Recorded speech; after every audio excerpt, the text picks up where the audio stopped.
Светило солнце.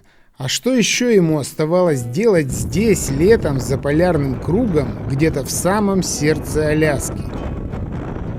Светило утром, когда мы вышли в сторону вершины из штурмового лагеря на высоте 17 200 футов. Светило вечером, когда сорвалась иранка. Светило ночью, когда мы с Костей вернулись в палатку.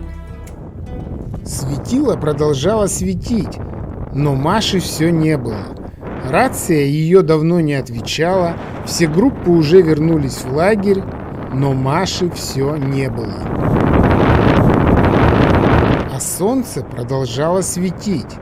А раз так, надо было перекусить и снова собираться вверх, на поиски, несмотря на смертельную усталость и стремительно снижающуюся температуру окружающего воздуха.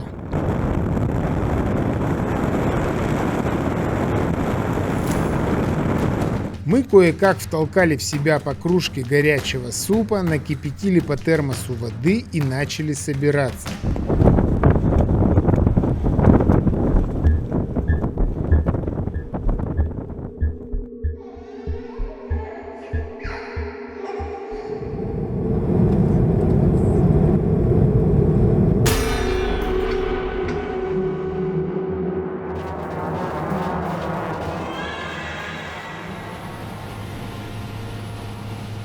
Но давайте начнем по порядку.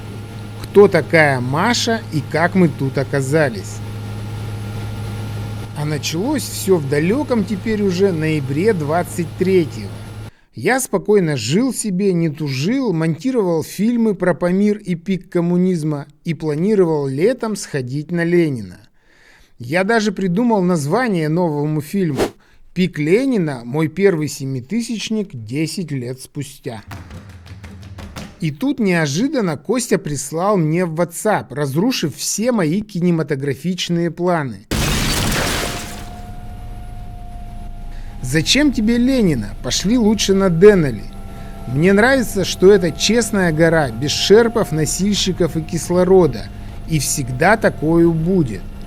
Пермит стоит всего $500. Я прям очень хочу, но в одиночку идти стрёмно».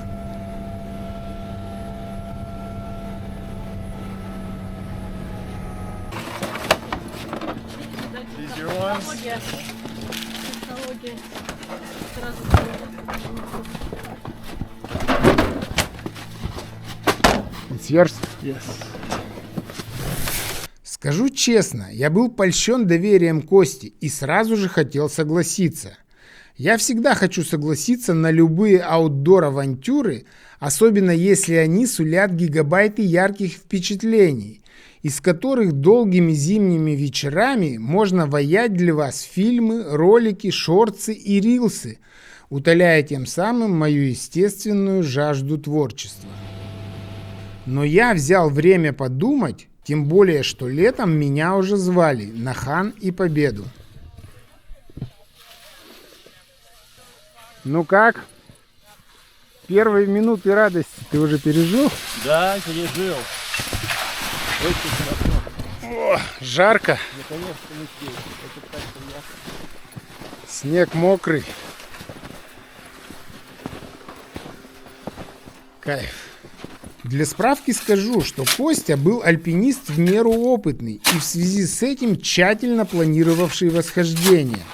Поэтому его планам можно было доверять и особо в них не вникать. Я так и сделал, вникать не стал. В итоге вернулись мы к этому вопросу в конце марта, когда сроки регистрации группы уже заканчивались.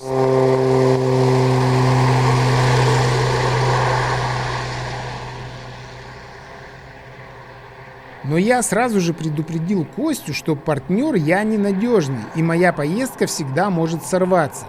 Поэтому не надо складывать все яйца в одну корзину.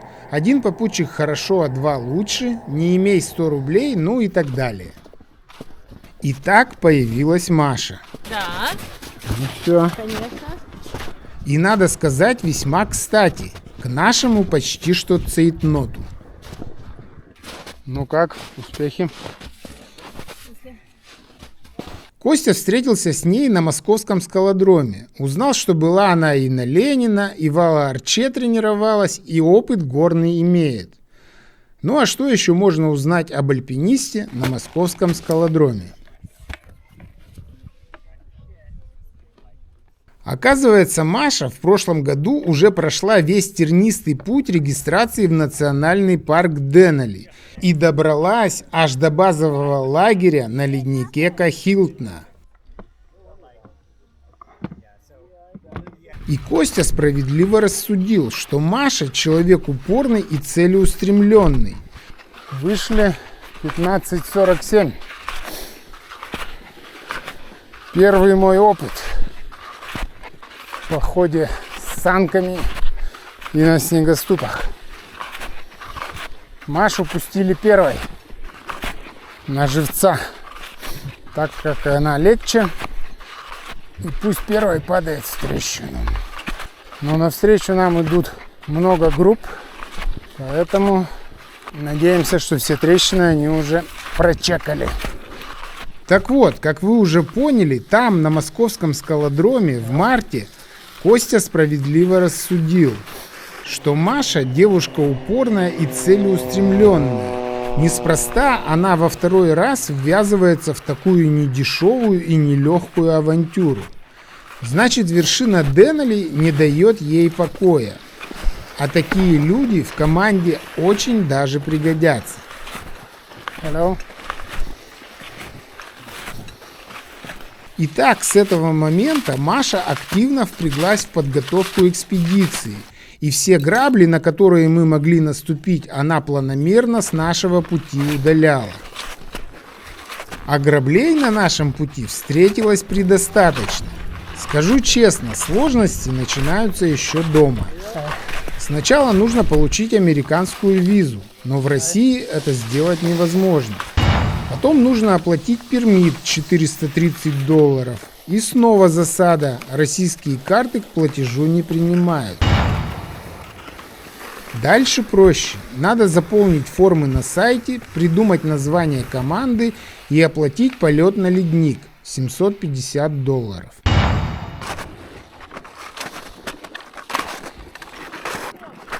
40 минут. Давай. Ну, за Бугор я могу дойти. Давай.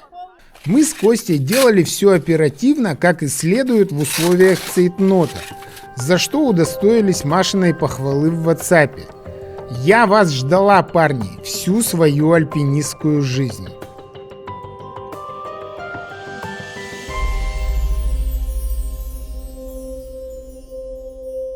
Итоги дня сегодня я подвожу. Костя устал и сразу же уснул. Отказался участвовать в подведении. Но сегодня был офигенный день. Хоть мы улетели вместо 8 часов в час дня, зато мы выспались на скамеечках, загрузили все карты, которые забыли заранее загрузить, сделали все другие дела, которые после вылета уже не сделаешь. Мне дали место второго пилота. Порулить не давали, правда. Говорили, снимай.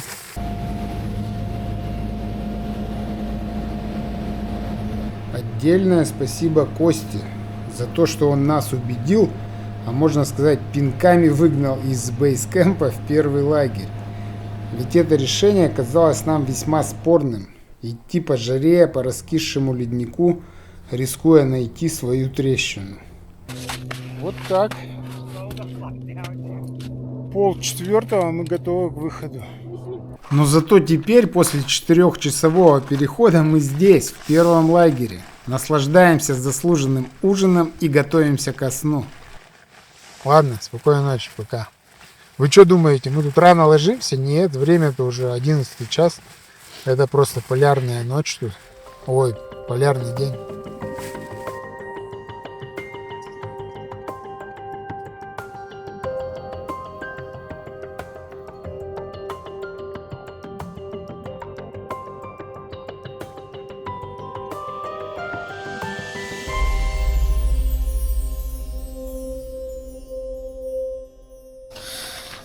Утро второго дня.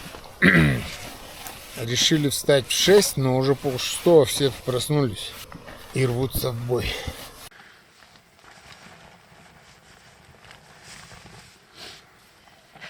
-10, погода отличная. На вершине Денали творится жесть. Заканчиваем сборы и выдвигаемся во второй лагерь. Время 7:24. Мы выходим во второй лагерь. Мы должны подняться вот на этот крутой взлет. Фирн очень плотный.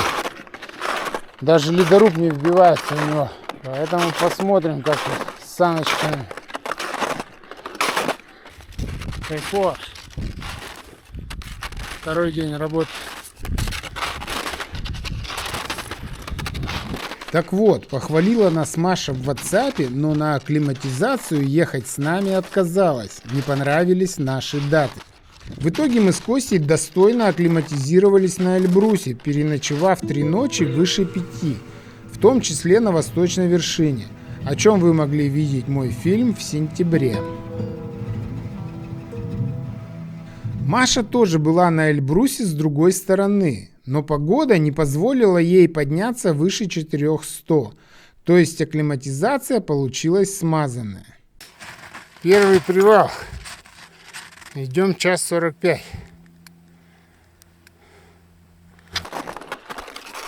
Белое безмолвие, как в рассказах Джека Лондона.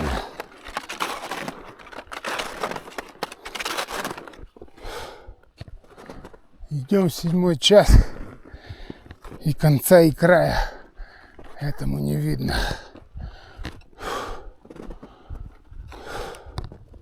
Итак, получив акклиматизацию на Эльбрусе, мы плавно и ответственно приблизились к началу нашего заморского приключения. Все в порядке. Нос облез, жир нарос. Да, жир уже начинает нарастать. Все, значит, можно ехать. Поверните направо. Первое испытание – это долгий и томительный перелет до Анкориджа через Доху и Чикаго. Сутки в воздухе плюс 14 часов между небом и землей. Идем искать бизнес-зал. Но вряд ли найдем. Да хоть погуляем. 20 часов сидели. Но зато как желанно и восхитительно встречающая нас хмурым небом и прохладой бирюзовой ночи Аляска. Друзья, вы присутствуете при этом историческом моменте.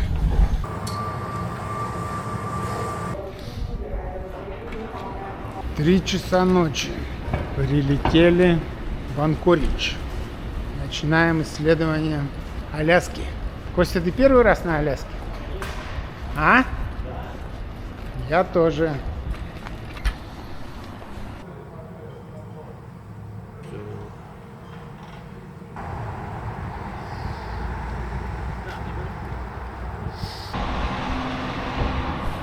Так, друзья, Uber у нас, тачка Highlander. Круто. Специально Highlander заказал? Нет. Или тут других? Нет. Здесь все люди богаты.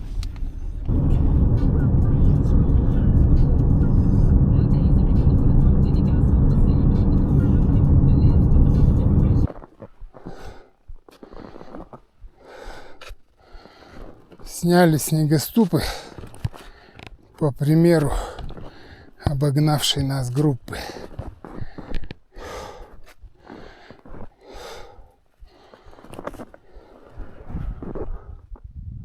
В Анкоридже Маша уже забронировала апартаменты и поджидала нас для очного знакомства.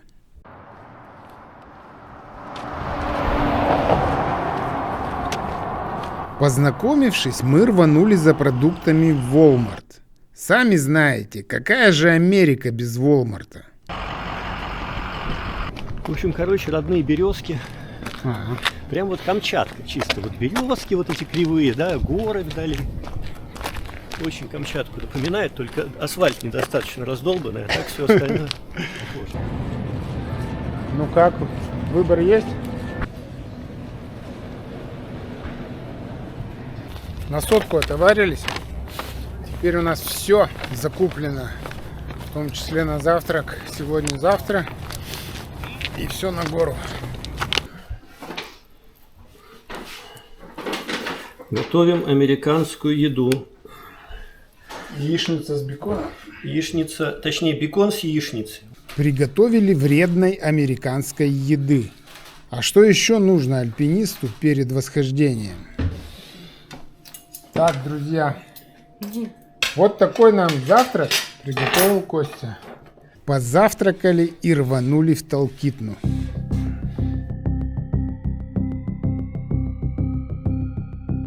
На 3 человек у нас целый минивэн, да еще и с прицепом. Зачем такая роскошь? Чем мы ее заслужили?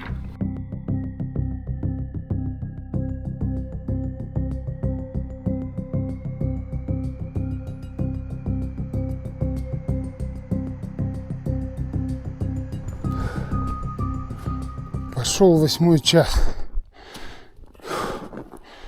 Но ни конца, ни края этому не видно.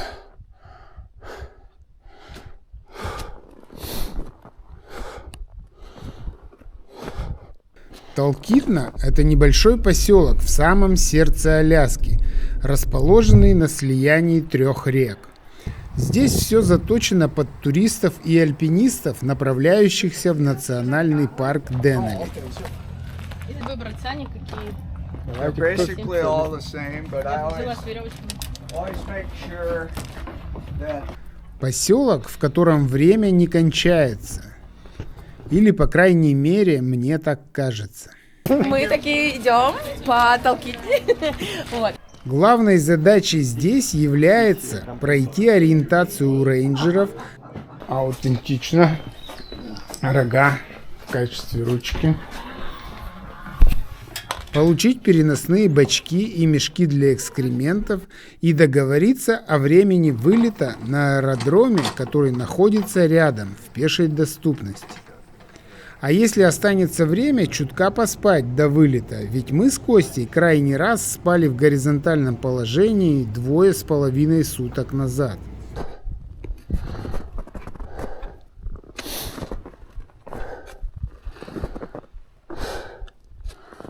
Вот и показался 2-й лагерь. Ровно 8 часов мы ползли до него.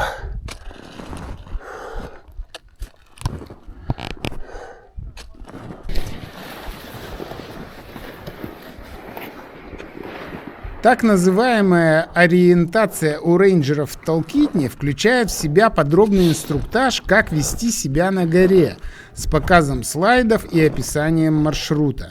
По итогу рейнджер оценивает готовность команды и акцептует разрешение на восхождение. Мы оказались готовы, и нам разрешили. Yeah.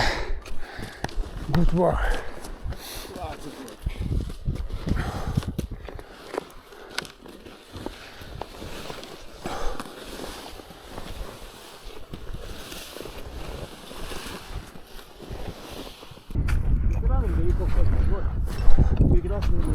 Тут туалет. А, тут туалет. Да. Нет, в туалет мы не пойдем.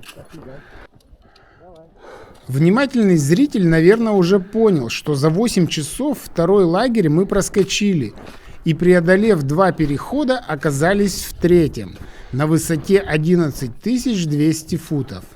Вон там только что снялись эти, которые на лыжах съезжают. Но Костя, несмотря на километр вертикального подъема и 8 часов работы, выглядел бодрячком. Послезавтра погода плохая. Нам надо решать, что делать завтра. Послезавтра у нас будет много снега. Может, нам послезавтра отсидеться в верхнем лагере? Какой там? Ну просто я боюсь, мы завтра не сможем залезть туда. Мы Почему? сегодня еле залезли. Сколько туда лезть? Ну сейчас я скажу, у меня записано. По-моему, сегодня самый сложный день. Сегодня, да, сегодня было прям очень как-то все медленно. Так. И вот мы вознаграждены после этого сложного дня Да, что мы все палаточкой, теплым погожим днем, ужином, обедом. Вот, и Маша тут колеса какие-то хреначит. Колись, что за Вкусняшки. колеса? Регидрон. И ты прямо в эту Изотоник. бутылку их фигачишь? Конечно, смотри, как делает. Сколько штук? Ну, я одну. Дай попробую. Подъем до третьего лагеря еще километр. Третий лагерь 4330. Мы сейчас на 3350. То есть Давайте это еще за челночем. километр. Да, поэтому Так, я, за честно говоря, челночем там же весьма это. сомневаюсь, что мы завтра сможем туда залезть. Ну, завтра половинку. Нам просто не надо Занесем. тащить туда все. В смысле, а послезавтра плохая погода. Послезавтра плохая погода, я говорю. То есть придется тут сидеть. Ну, Пообедав и немного отдохнув, Костя воспрял духом и убедил нас завтра рискнуть и попробовать подняться в 4-й лагерь, преодолев очередной вертикальный километр и страшное место — Винди Корнер, ветреный угол.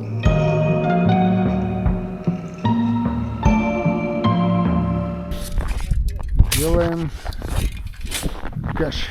Покопай. Хорошо. Ради этого мы решили закопать добрую половину наших запасов здесь, в 3-м лагере, и забрали у Маши общественную снарягу, которую она несла.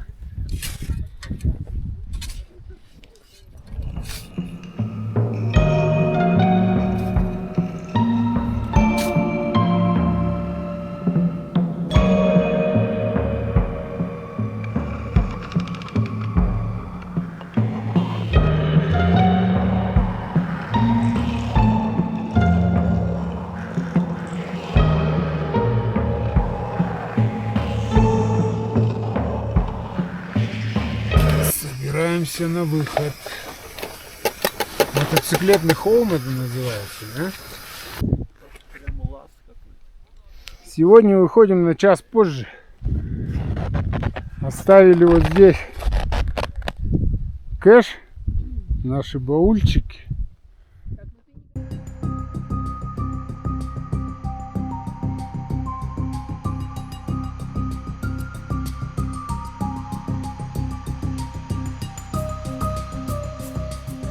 Денали, до 2015 года МакКинли, входит в популярную программу «7 вершин» и по утверждению ее организаторов значительно сложнее всех остальных 5 высших точек континентов, кроме Эвереста.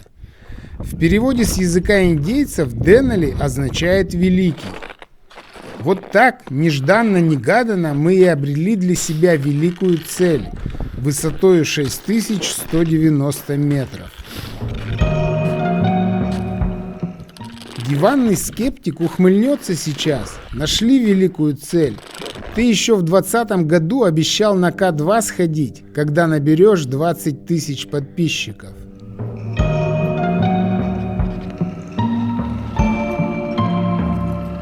Любящая жена подумает, ловко придумал себе очередную причину свалить из дома надолго.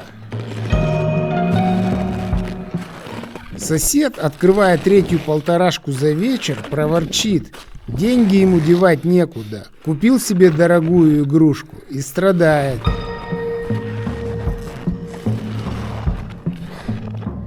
Че, без связки пойдем? Нет, просто отдыхаем.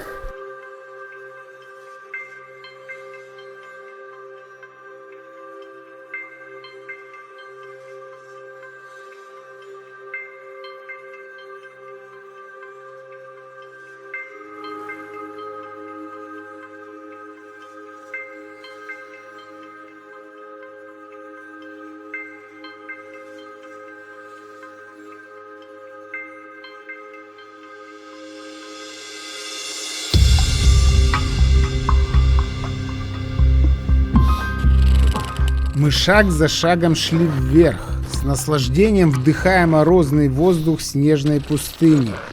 медленно и монотонно погружая отточенные зубья кошек в скрипучий фирн. Я любовался волшебным небом и вспоминал строчки из детских книжек Джека Лондона.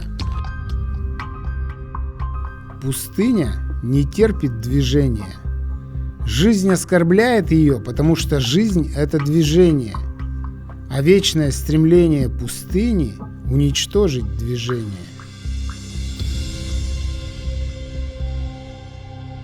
Я втыкал кошки, наслаждаясь их звучанием, и думал, как ответить жене, скептику и соседу. Но ничего дельного на ум не приходило. Мысли растворялись в белом безмолвии пустыни, шаг за шагом, рождая движение.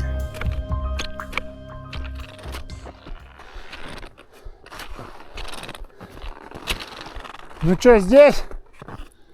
Или дальше? Тут вот видно, стоянка была саней.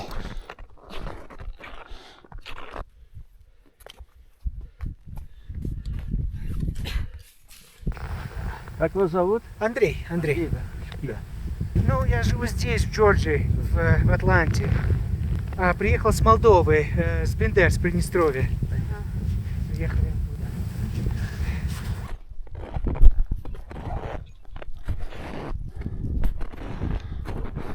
После привала ветер стих, но это было затишье перед бурей.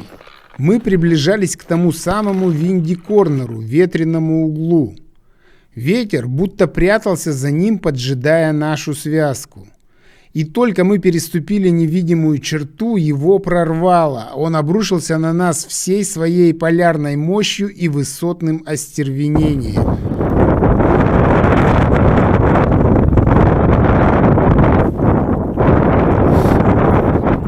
Тут уж было не до съемки. Успеть бы одеть пуховку и выбрать правильную дорогу. Костя, вон флажок. Слева. Вон слева флажок.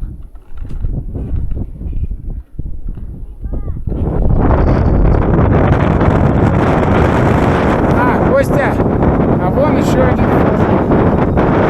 Это, скорее всего,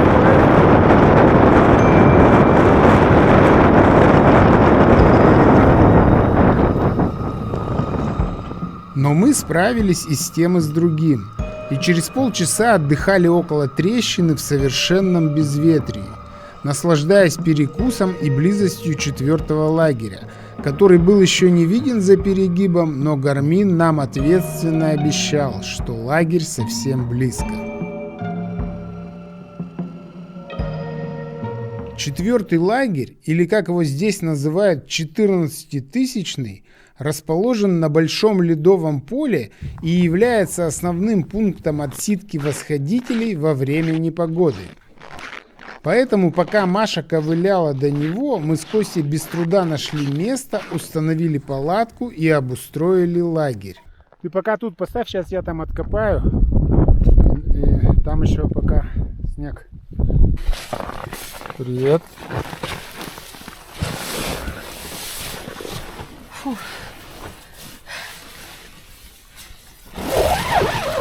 Ну все, баньки.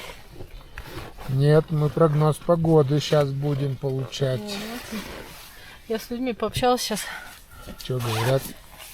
Сказали, что до 10 утра здесь солнца нет и самая холодная погода.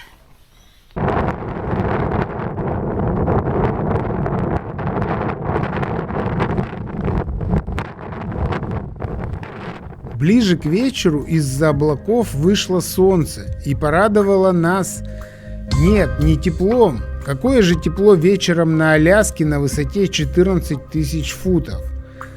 Порадовало восхитительными видами, от которых перехватывает дыхание, взрывается мозг, и рука тянется к любому устройству, умеющему записывать эти прекрасные пиксели, чтобы вы в полной мере могли насладиться суровыми арктическими картинами. Костя себе вырыл пещеру и будет там жить. Давайте посмотрим, что там происходит в этой пещере. Я говорю, я в пещере сижу. Тепло тут? А? Ну нормально, слушай. В палатку не придешь? Приду, конечно.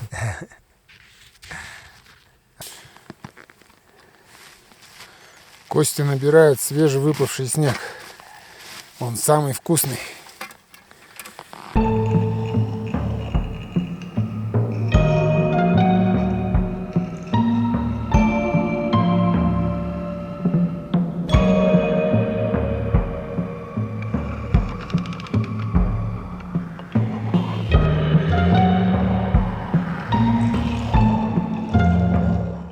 Сегодня 4-й день нашего путешествия на улице Heavy Snow, как обещали, но он уже кончился.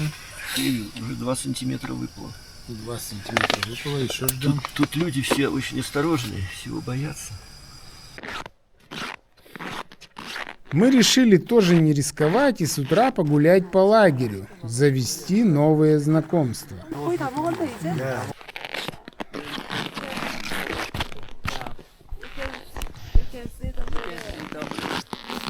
О, amazing for two people.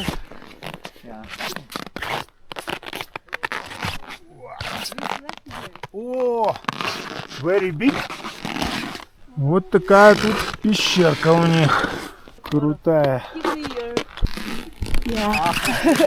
Yeah. It's good. It's smaller than you. Thank you.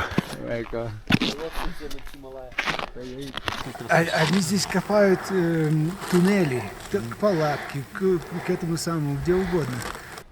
Сегодня обещали плохую погоду. Heavy snow. Но с утра что-то немножко выпало. Сейчас не ветерка. Кайфово.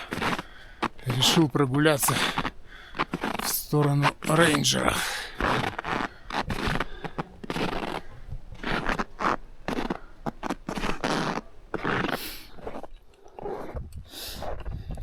Но вскоре гора позвала к себе. Выходим с Костей на климатизационный выход. Высота 4328 метров. Маша Капуша все еще не собрала. Поэтому решили ее не ждать. Сегодня мы с Костей решили подняться до берега, от которого начинаются перила на гребень. Но Маша наши планы поддержать отказалась, сославшись на необходимость беречь силы. Ее планы были чутка скромнее – прогуляться вверх, пока не надоест. Чем выше мы поднимались, тем круче становился склон и тем сильнее хмурилось небо.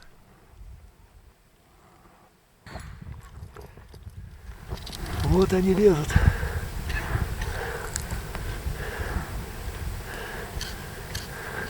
И на передних зубьях прям лезет. Видишь? Тяжелый подъем до берега занял почти 3 часа. Я думал, мы сейчас отдохнем и будем считать задачу на сегодня выполненной. Погода и наша усталость, казалось бы, не оставляли нам выбора. Но неугомонный Костя сказал: ну раз уж дошли, давай на перевал вылезем и посмотрим, что там. Я хотел было робко возразить, но все аргументы остались внизу, в палатке. И мы, воткнув палки тут, на узкой в полступни полочке, полезли вверх по перилам. А перил оказалось, между прочим, 8 веревок. Не обошлось и без очередей. Поэтому выбирались мы наверх, чтобы посмотреть, что там, целых 2 часа. Но зато, по заверениям Кости, мы увидели оттуда вершину Денали, нашу великую цель. Вот перед тобой прямо. Вот это маленькая? Да нет, вот дали ветер. А, вот это Денали, что ли? Конечно. А что она такая маленькая? Я думал, в облаках где-то там. Личное начало. Начало отлично. Спуск был тоже непростой, так как некоторые веревки были натянуты до такой степени, что встегнуть в них восьмерку не представлялось возможным. Прусик вязать было лень, поэтому я осторожно спускался на скользящем.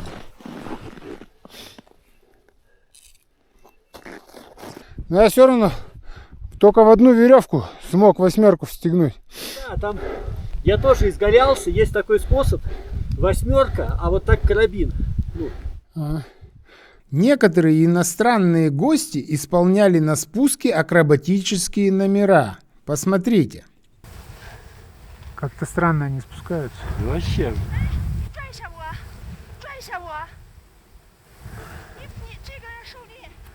Китайцы.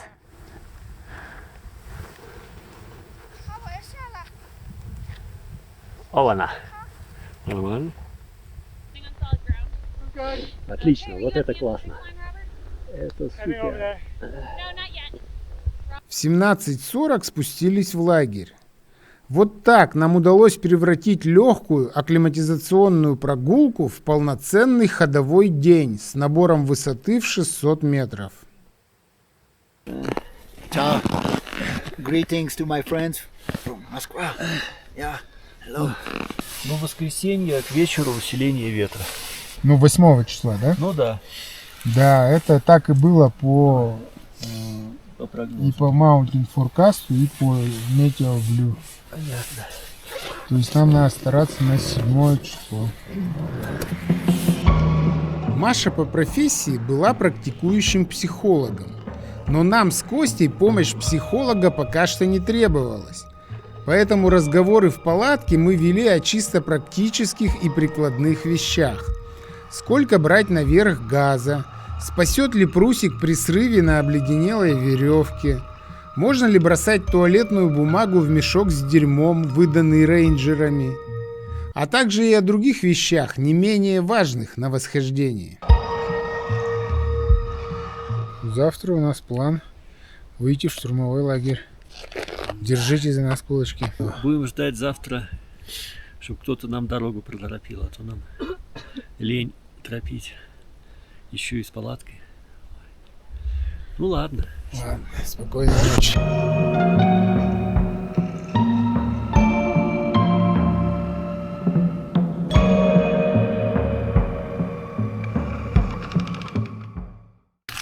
Сегодня у нас 5-й день нашего похода, 6 утра. На улице минус 16. Потеплело. Когда ложились спать, было минус 18. Готовим завтрак и выходим в штурмовой лагерь. Итак, время 9 часов 15 минут. И я выхожу торопить. Хорошего вам выхода на 17-е. Увидимся. Спасибо.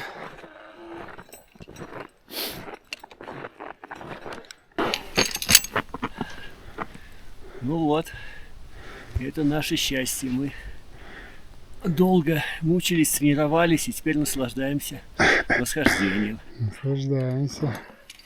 Шо как? Наслаждаться сегодня, судя по всему, нам придется еще долго. Может, вот здесь отдохнуть? Около палок? Там очень круто. До берега шли первыми. Приходилось торопить, поэтому провозились те же 2 с лишним часа, как и накануне.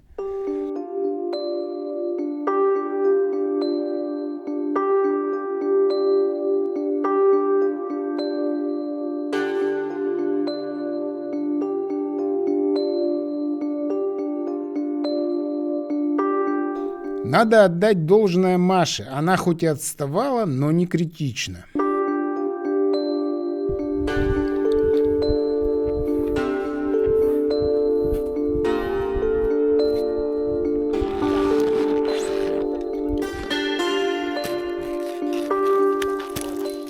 Дождались ее и отправили без отдыха первой очищать от снега перила.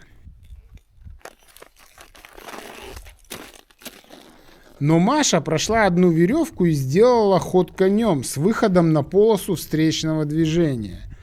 Ведь перила на спуск были чистыми, по ним только что спустились двое американцев.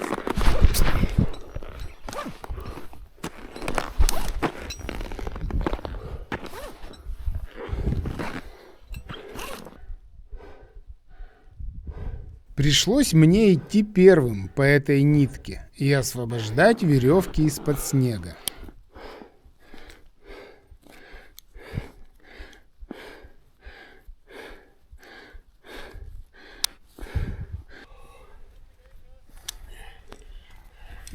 Видишь, они Чё? первая на прусике идет. На прусике можно наверх идти, больше не вниз. Они все Они еще все на веревках идут. Ну да, я поэтому не хотел пропускать, сейчас одного пропустишь, а они все на веревке. И потом всех пропускать.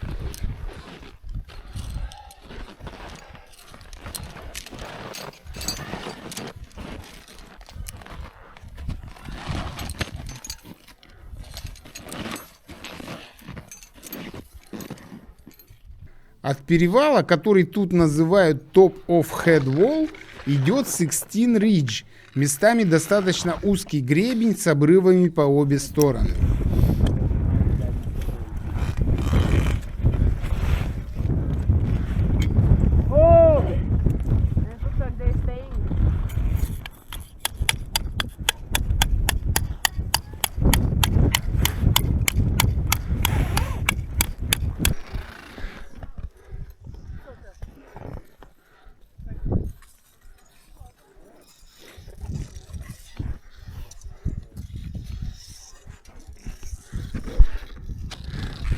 По гребню тут и там закреплены точки страховки, петли, в которые нужно встегиваться своими карабинами. Первый вщелкивает веревку, последний снимает карабины.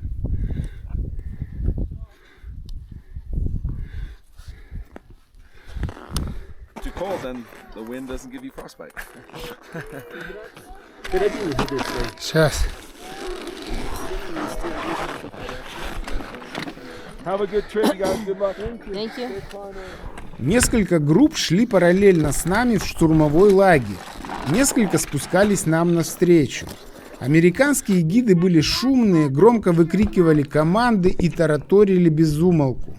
Все это вместе со скрипом кошек, частым дыханием, морозным воздухом, голубым небом и скалами создавало особый вайб, который, я надеюсь, вы чувствуете через экран своего устройства. Sorry, guys. We'll go when we can.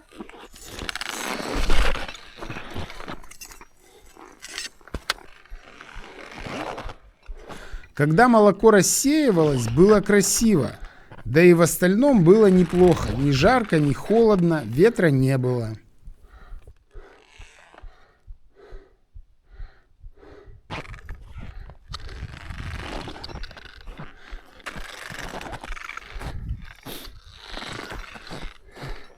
Это наш карабин.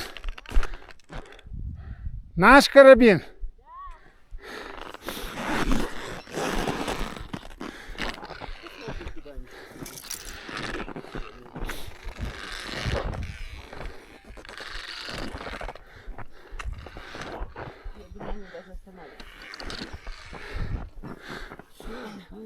Я бы поела, попила бы, если нам торопиться некуда реально. Некуда, конечно. Просто это первое нормальное место. Тут, к сожалению, места особо не было.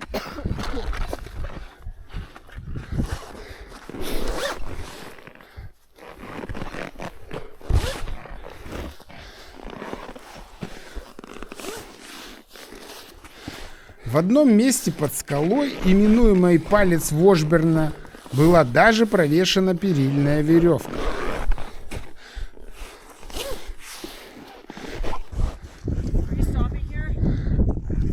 Трафик джам. Маша была альпинисткой опытной, поэтому с удовольствием подмечала мои ошибки и не забывала делать замечания. Выбери, пожалуйста, веревку.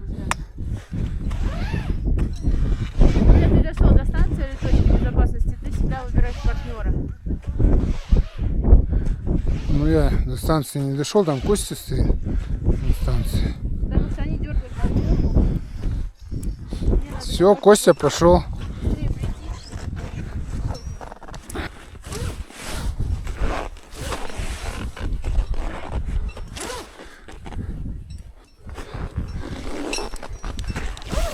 Поднимались мы по этому узкому скальному гребню прямиком в очень узкое погодное окно. Завтра прогноз обещал нам переменную облачность со сносным ветром 30-40 км в час. Но послезавтра ветер должен был усилиться до 105 км в час, по крайней мере в районе вершины. А в такую погоду делать нечего не только на восхождении, но и в верхнем лагере тоже. Лучше отсидеться от греха подальше в 14-тысячном.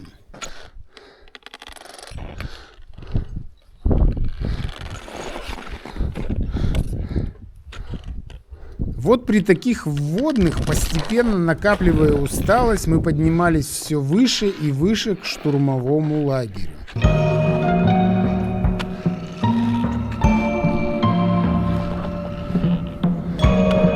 Тут стоит, наконец, рассказать поподробнее о горе, на которую мы так упорно поднимаемся.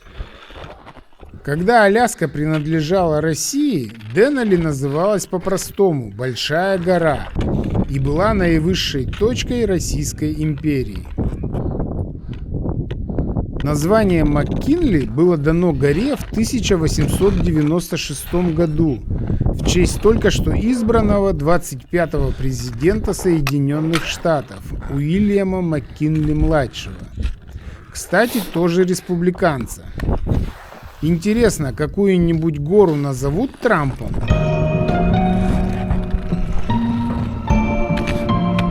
В 1975 году Совет Аляски по географическим названиям сменил название горы с МакКинли на Денали, и законодательное собрание Аляски утвердило это решение.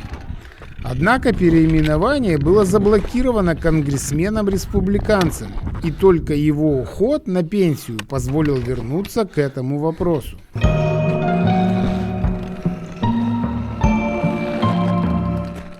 28 августа 2015 года по решению президента США Барака Обамы вершине наконец-то было возвращено название Денали.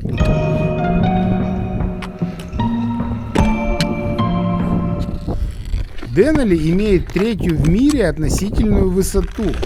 Например, чтобы подняться на пик коммунизма, высшую точку бывшего СССР, из базового лагеря нужно набрать 3100 метров. На Эверест 3500 метров, а на Денали без малого 4000 метров.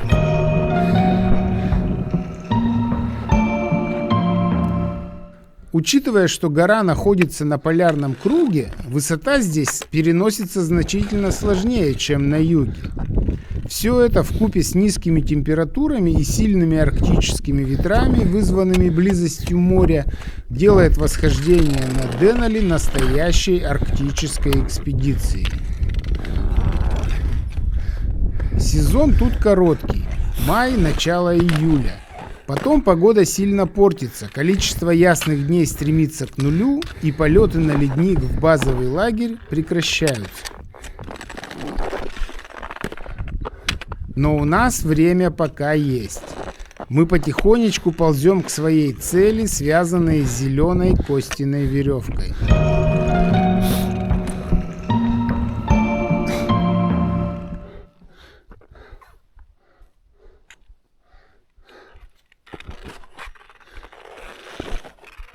Пришли к месту назначения, разбитые в хлам.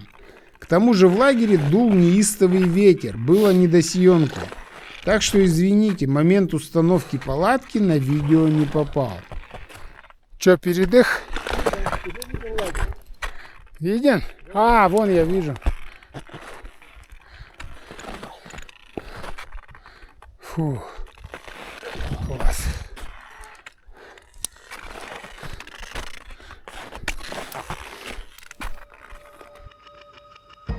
Место в лагере нам досталось полностью заметенное снегом, И мы 2 часа окапывались и ставили палатку, в конец обессилев на холодном ветру. Закончили к 10 вечера. Есть не хотелось. Я попытался заварить горячую кружку магги, но меня стошнило. Я выпил колдрекс и заснул с мыслью, что завтра скажу ребятам, мол, идите на гору без меня.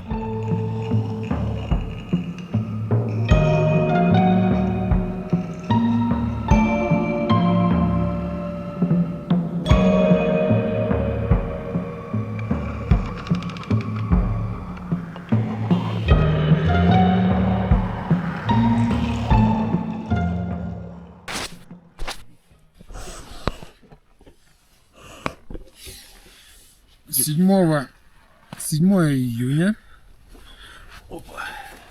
Высота 5227. Штурмовой лагерь Деннеби. Время уже аж хороший 9 час. Время 9 час, да, и у нас тут стало тепло. Вчерашний день был... Ой, Вчерашний день получился тяжелым, потому что нас что-то в конце продуло. Пока мы ставили палатку, мы все замерзли, как черти.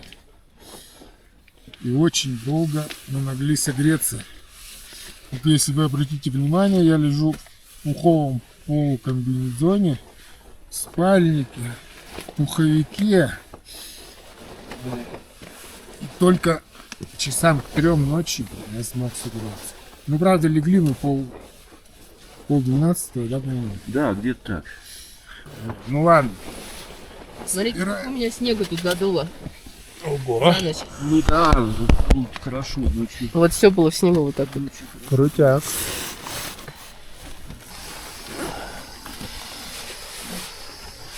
Вот у нас нормальный камчатский вид в тамбур. Даже не так много снега. Давай.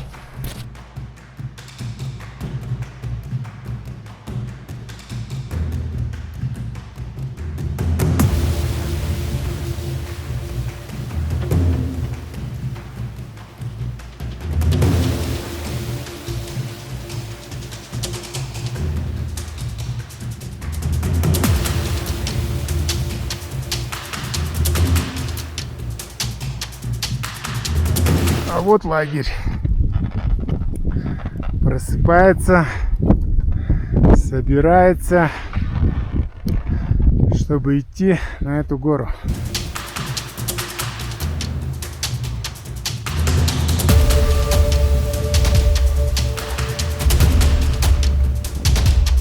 Десять 21. Выходим.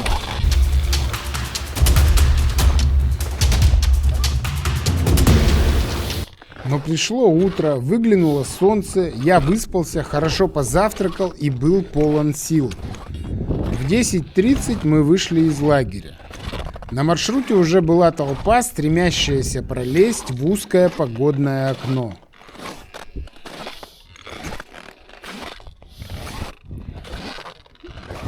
С самого утра было холодно, около минус 30 по Цельсию. А тут ветерок. Ну пока терпимо. Ничего, что я вперед пойду. Нам все равно Машу надо подождать. После лагеря идет спуск на большое фирновое поле.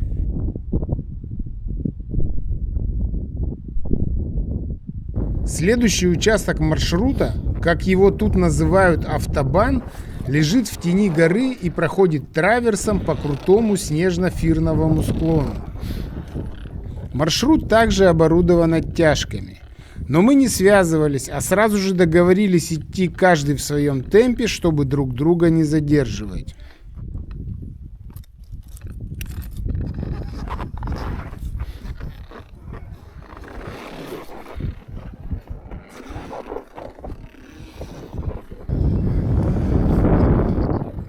Мерзнуть в очереди надоело, и я потихоньку начал обгонять впереди идущие связки.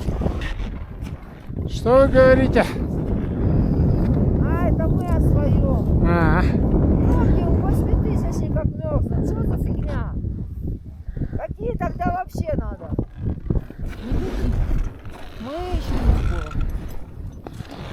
Спасибо.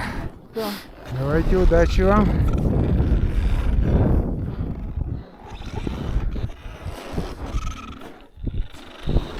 Американские гиды снова ворчали и ругались на нас, что мы идем без связки.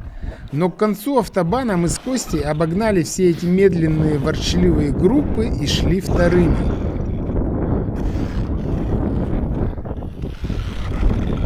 Автобан заканчивается скальной грядой. Это и есть Денали Пас. Тут маршрут поворачивает вправо и идет вверх вдоль гребня.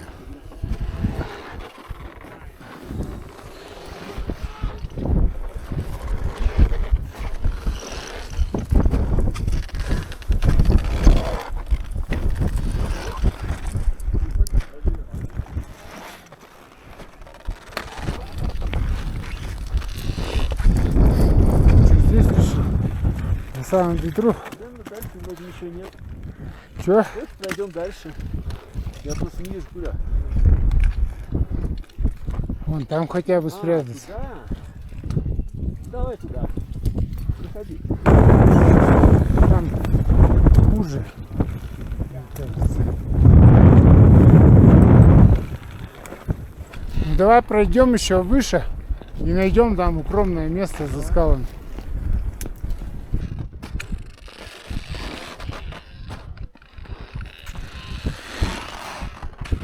После перевала нашли укромное место под камнем и слегка отдохнули, попили чаю. Ну что, посидим тут? Да.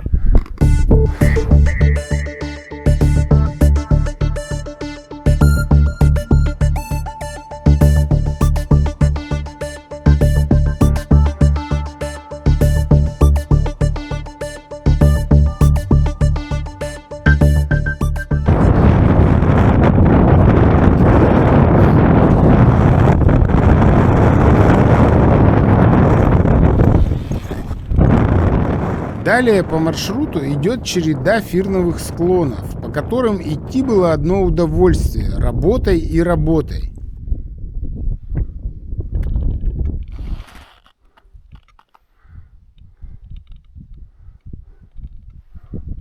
Некоторые из вас не поверят, что значит удовольствие, но скажу вам откровенно.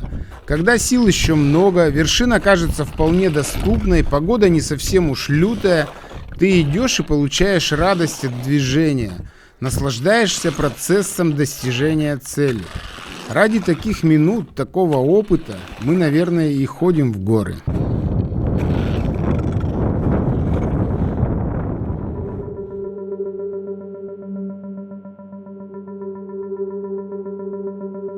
Отправляясь на Денали, молись, чтобы путь твой был длинным. Не старайся сократить его и не ожидай от Денали никаких чудес. Денали привела тебя в движение, не будь ее, ты бы не ступил на эту дорогу. Большая гора. В переводе с языка индейцев Атабаски «великий». Твоя великая цель, которая больше ничего тебе дать не сможет.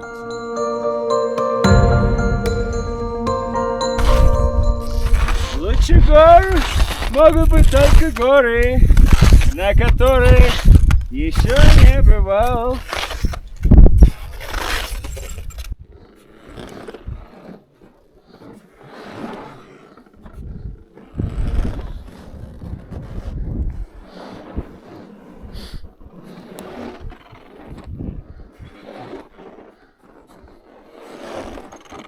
Вскоре нам попалась связка гид-клиент, дела у которых, по всей видимости, шли неважно.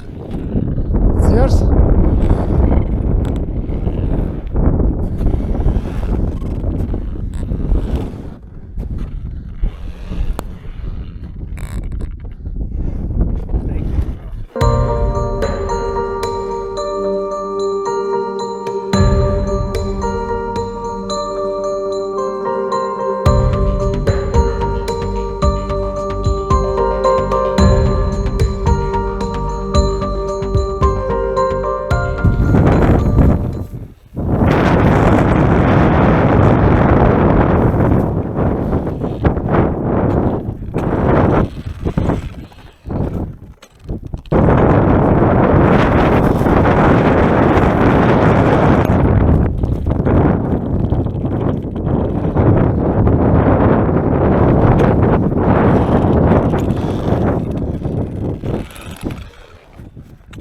Иногда встречались брошенные рюкзаки, причем довольно далеко от вершины.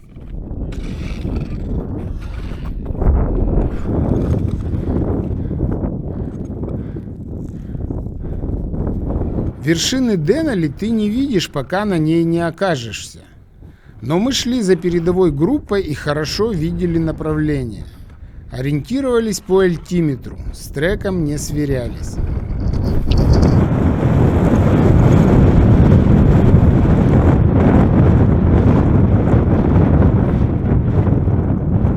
Ветер порой стихал и позволял поснимать и насладиться моментом.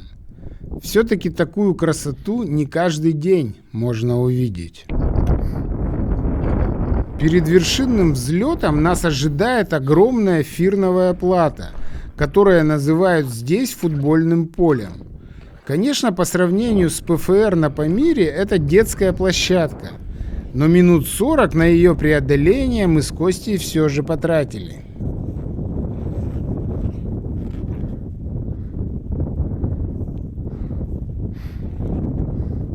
В конце поля нам встретились первые восходители, которые уже спускались радостно с вершины. С вершиной? Good job, guys. Ну что там, ветрено? Еще немного, меньше часа. Вы сейчас залезете сюда и будет самый трич. Тут надо потерпеть. Самая блевотина нахуй. После этого уже вершина. Что там, ветрено? Пизда ветреная. Мы фотографии сделали и сразу вниз.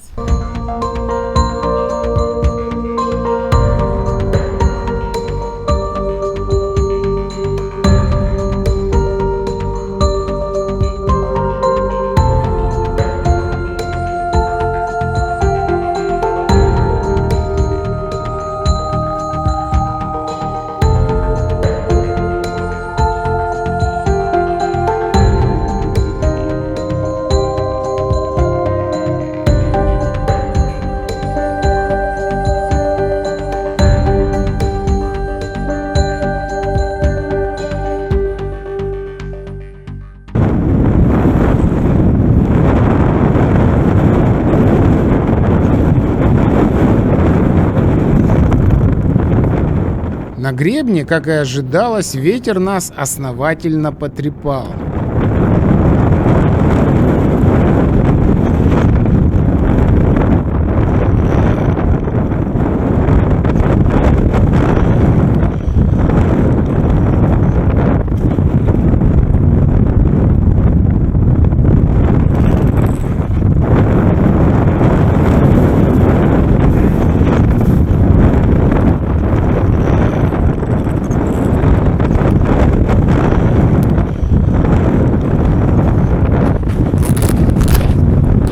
Стала запотевать маска.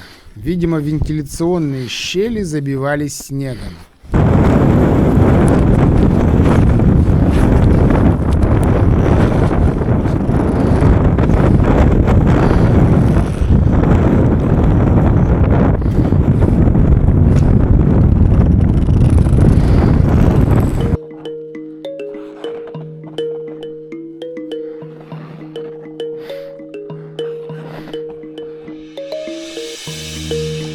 И по-прежнему ты идешь и не видишь вершины, хотя она где-то здесь, совсем рядом.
Да, мы на вершине. В 17:50 я стоял на вершине Денали. Одно из преимуществ восхождений в северных широтах – длинный световой день. В 6 вечера на юге нужно было бы уже беспокойно думать о ночевке. А у нас было время насладиться моментом, оглядеть суровую Аляску с самой высокой ее точки, сфотографироваться на телефон, рискуя отморозить пальцы, поискать и не найти геодезический знак, должно быть скрытый где-то под снегом, и освободить место подошедшим снизу очередным восходителям. Congratulations.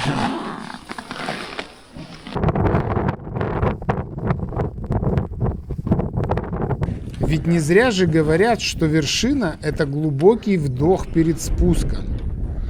В 18:25 мы начали спускаться по гребню.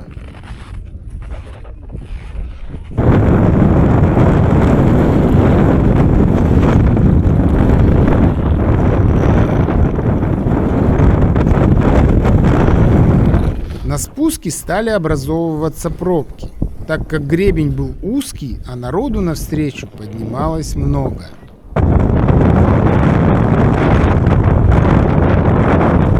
Через полчаса мы встретили Машу. Она шла почти последней, но настроена была решительно. Сказала, что на вершину непременно пойдет, а оставалось ей около часа. Вниз, говорит, добегу за 2 часа и к 10 буду в палатке. Я типа быстро спускаюсь. Если не приду, связь по рации. Было тревожно. Но погода была приемлемая, ночи не предвиделось, и мы, посоветовав Маше быть осторожной, пошли вниз. В конце футбольного поля я догнал Костю. Он, видимо, решил потеплее одеться, но, как потом выяснилось, отдыхал 30 минут. Что делаешь? Одеться хочешь? А? Ну давай. Если что, я тебя за поворотом подержу. Хорошо? Замерз? Все нормально, Костя? Точно? Ну все, я пошел тогда.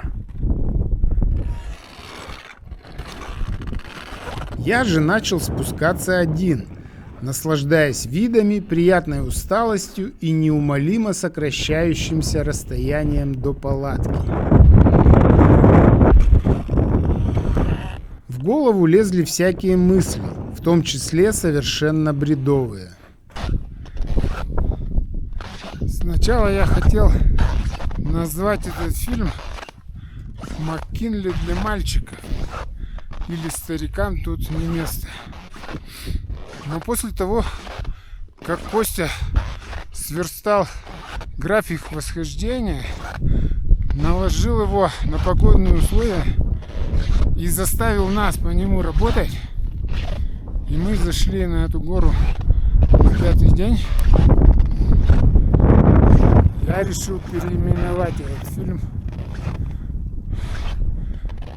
«В бой идут одни старики».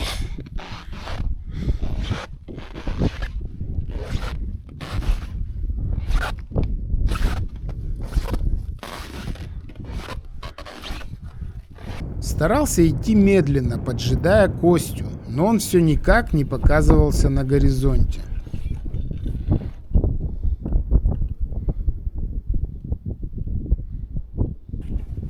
Пару раз позавидовал лыжникам. Наверное, с вершины до хайкемпа они спускаются не более получаса.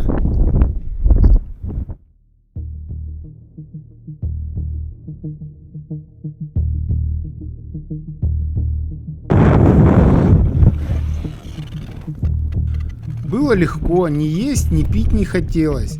Хотя еще оставался кисель в термосе, больше половины, и протеиновый батончик в кармане.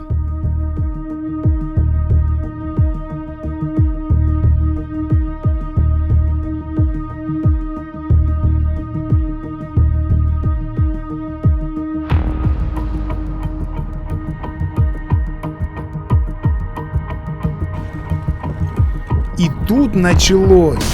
Ветер обрушился внезапно и разгулялся не на шутку. Стоило зазеваться, валил с ног. Хорошо, что дул он сбоку поперек склона, а не в лицо, и можно было хоть как-то идти.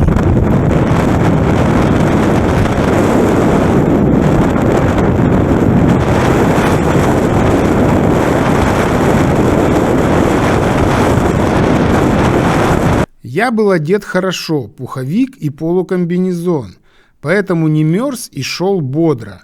Только легкое беспокойство за отстающих Костю и Машу заметно снижало мой темп.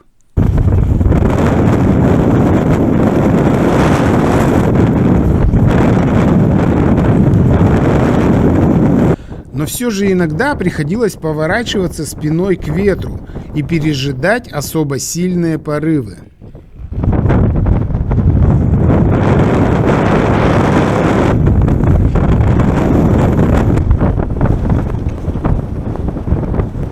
Беспокойство за Костю и особенно за Машу тем временем росло.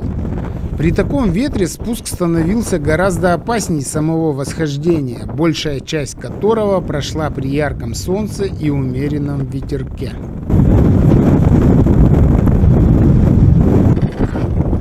Вы никогда не слышали рассказов о том, как ветер сдувал людей со склона? Правда, для этого он должен быть выше 150 км в час, а обещали только 105. Да и то на завтра. Но, как говорится, точный прогноз на завтра слушайте послезавтра.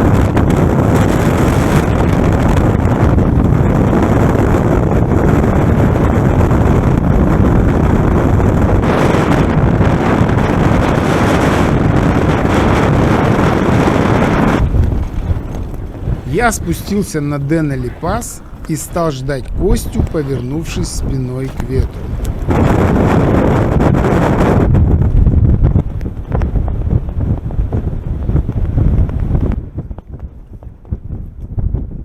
Подошли двое иностранцев.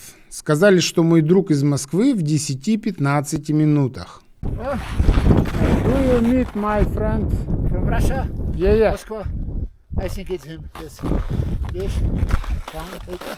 How long? 10-15 minutes. Okay, thank you.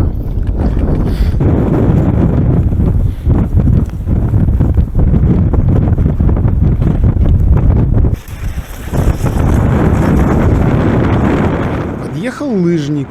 За ним шел еще один человек, мало похожий на Костю. Я уже начал волноваться и проклинать себя, что оставил Костю одного. Но он же всегда ходил быстрее меня, оправдывал я свое решение. Я думал, что он быстро оденется, а потом догонит и перегонит. Вот так, говорил я себе. Высоко в горах нельзя поручиться за правильную оценку даже своего состояния, не говоря уже об оценке состояния товарища. Поэтому на сколь-нибудь сложных участках нужно не отпускать друг друга из вида. «Но это же очень простой спуск», — возражал внутренний голос.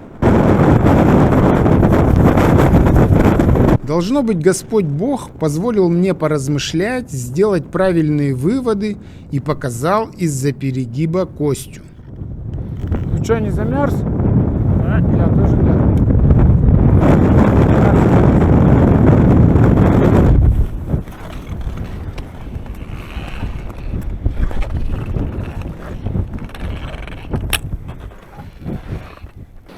За перевалом ветер постепенно стих, но тропа была похоронена под толстым слоем снега, и местами идти было стрёмно.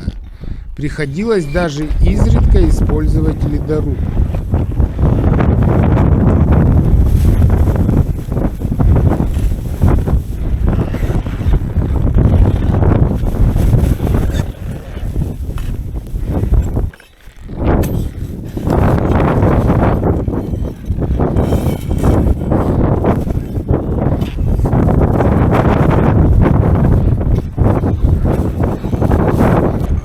Шедшая за мной ранка сорвалась и прокатилась метров 15 по склону.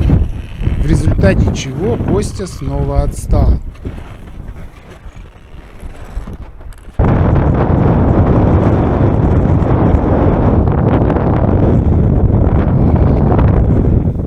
И вот, наконец, финальное фирновое поле, а за ним лагерь. Устояла ли палатка при таком ветре? Или тут в тени горы ветер был не столь сильным?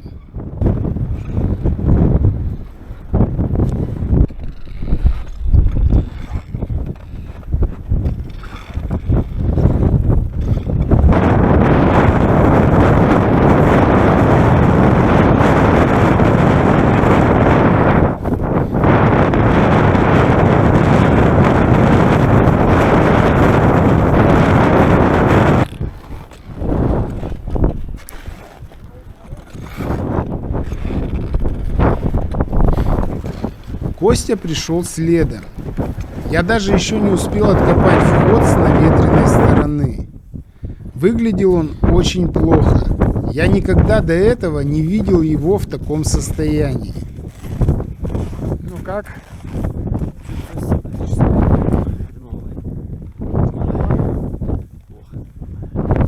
Ну, сейчас залезешь в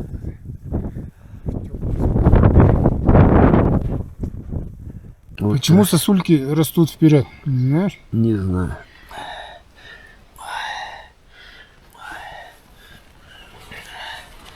О,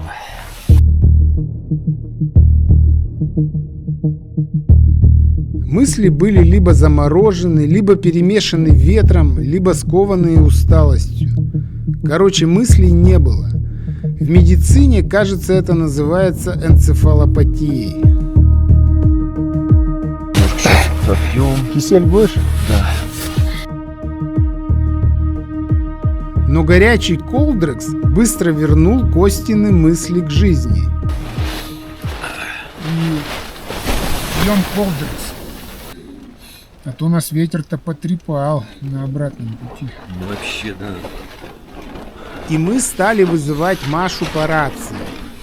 Но рация ее не отвечала.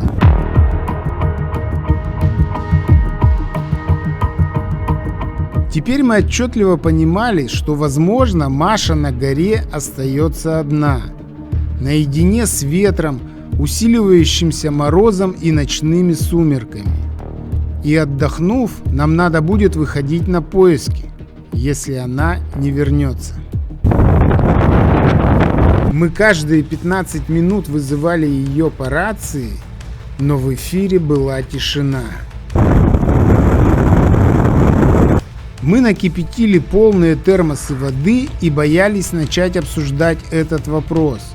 Когда выходить на поиски и насколько у нас хватит сил. Я хотел надеяться на то, что Маша сильная, что Маша справится.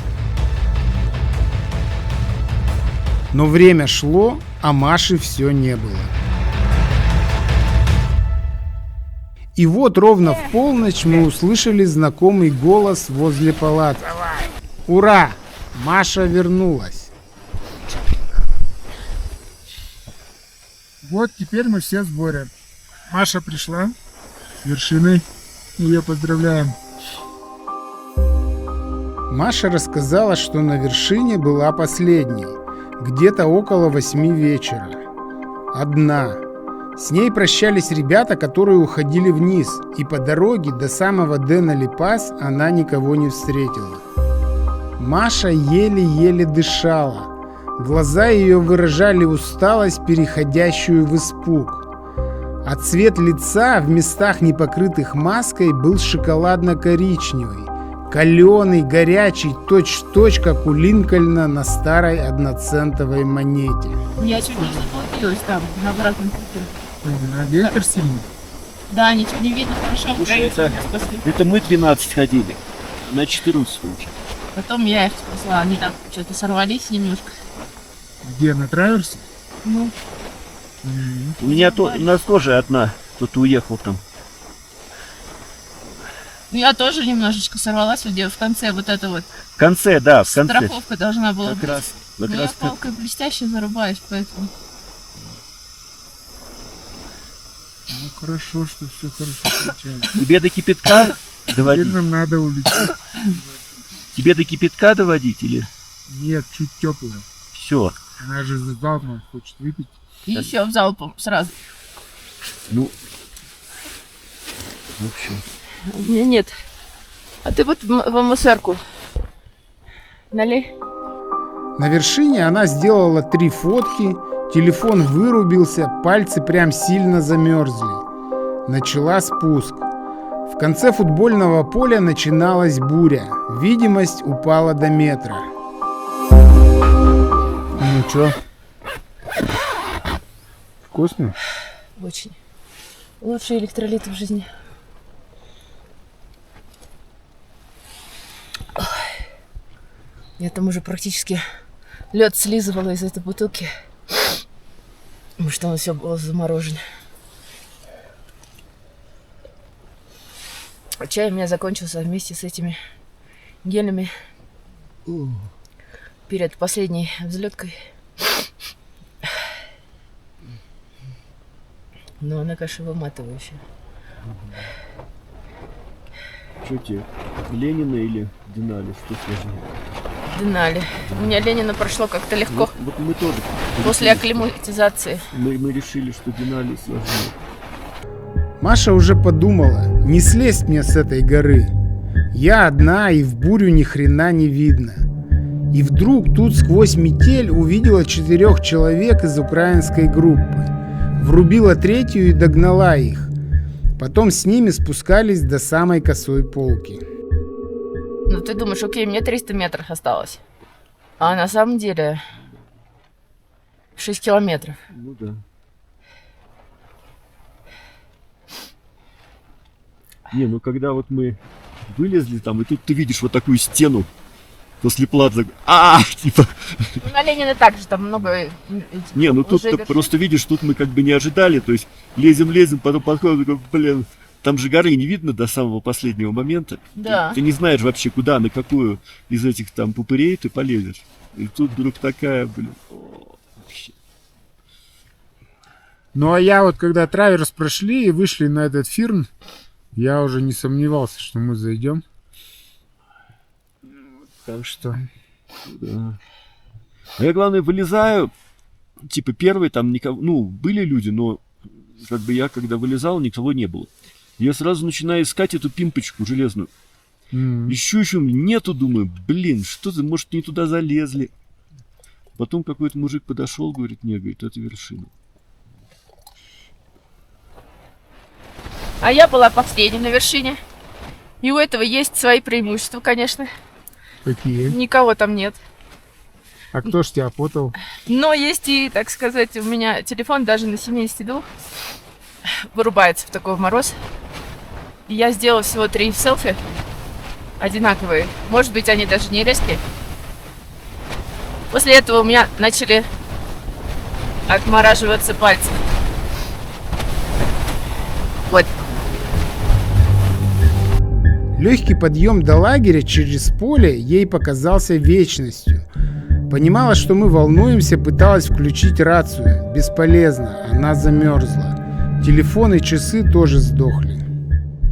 На спуске было опасно теоретически, но практически следы читались. Я была тепло одета, у меня всегда 2 пары пуховых варежек и 2 пары перчаток. Гармин и зарядная. Можно было как-то выкрутиться, выйти из положения.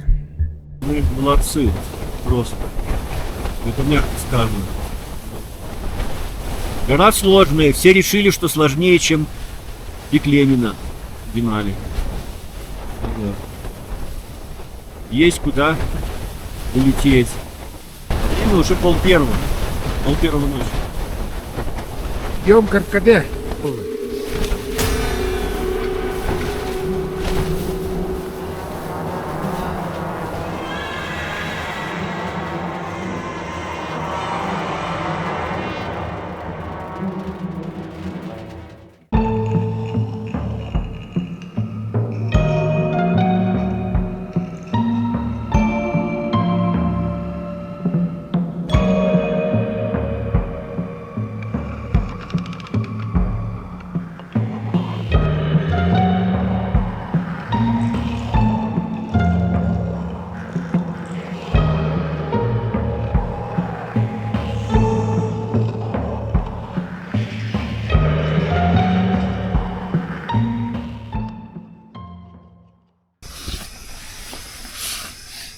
Утро на Аляске начинается в любое время. У нас По сейчас часам.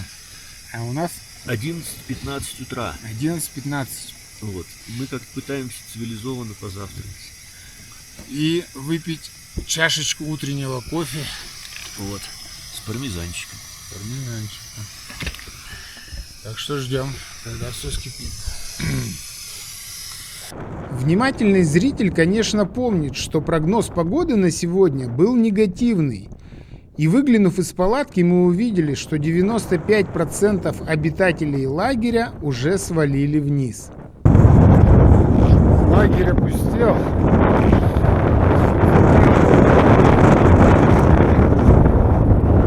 Латте, А сейчас мы еще... как в Старбаксе в былое время. Вот тебе кусочек пармезанчика. Закусить латте большим куском пармезана. Маш, ты будешь пармезан? Будешь.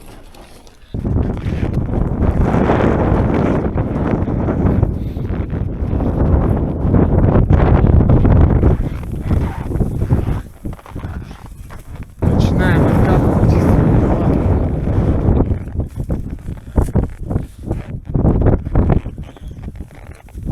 Итак, друзья, мы готовы к выходу. 2 часа дня, 8 июня. Штурмовой лагерь, мы тут одни остались. Украинцы. А, это украинцы, которые вчера тебе показали дорогу? Да. Вот такая погодка нас провожает. Вот такой погодкой нас провожает Денали. Значит, Слава богу, ты научился парфюмером. это значит, ребята, я вас пустил, но не забывайте. Не забывайте, что еще нас вернуться. Давайте попробуем вернуться.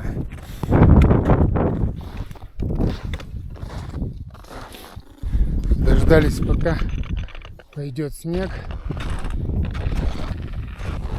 Так что не зря говорят, восхождение это только полдела.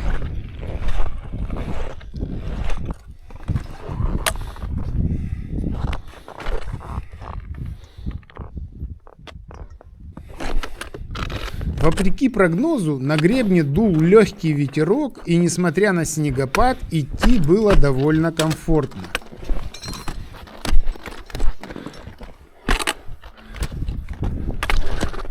Все, идем.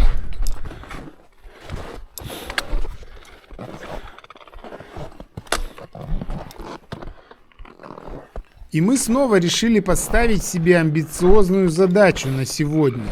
Спуститься до базового лагеря на высоту 2200, то есть скинуть 3000 метров.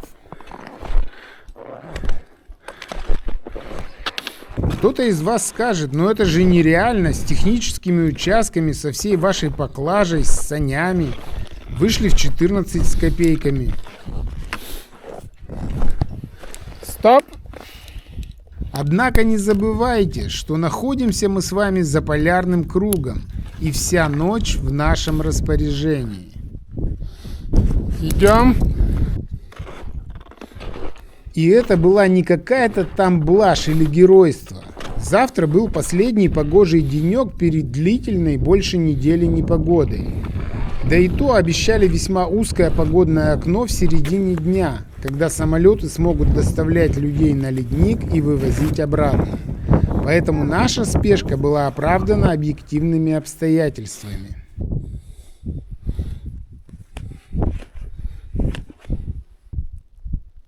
Русик, умеешь навязывать? Давай спускайся, я спущусь.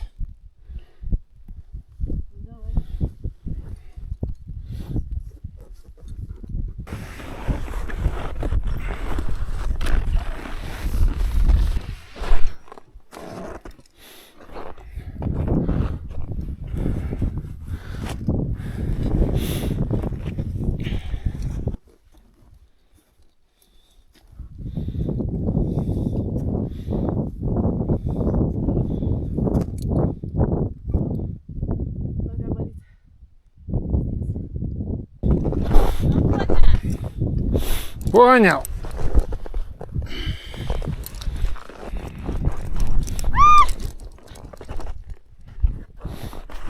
Держу. Щелкнулось. Вот это до этого места шла на руках. А дальше мы едем на 8-ке. И я ехал на 8-ке. Ты видела это прекрасно. Ой. У нас же все ходы записаны. На 8, но без прусика. Ты завязала Ты прусик и могла так лететь на 8. 8-ке, Маш. У тебя 8 была не в щелк. Вот и все. Сказала бы сразу. Не щелкнула в 8. Не может такого быть. Не может такого быть. Че, снять тебя?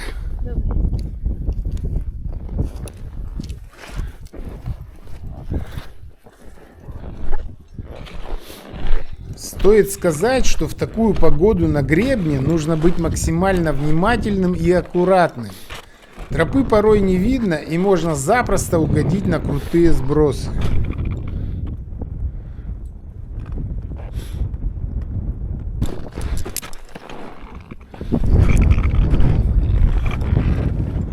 Да, тут легче. Тут ногами можно.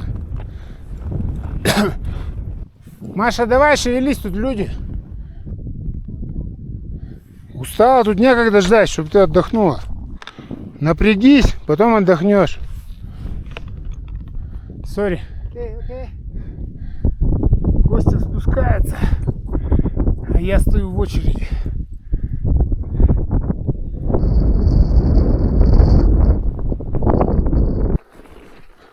Вот прошли веревки, обогнали там то ли мексиканцев, то ли испанцев. И ничего не видно. Тропы вообще не видно.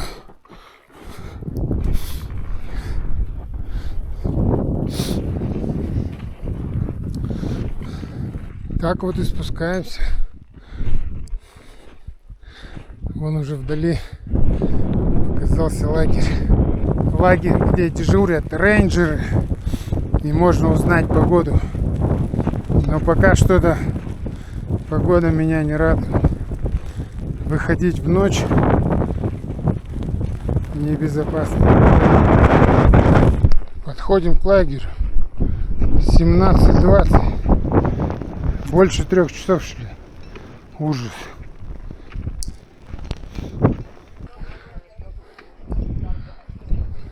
В 14-тысячный лагерь мы спустились за 3 с небольшим часа.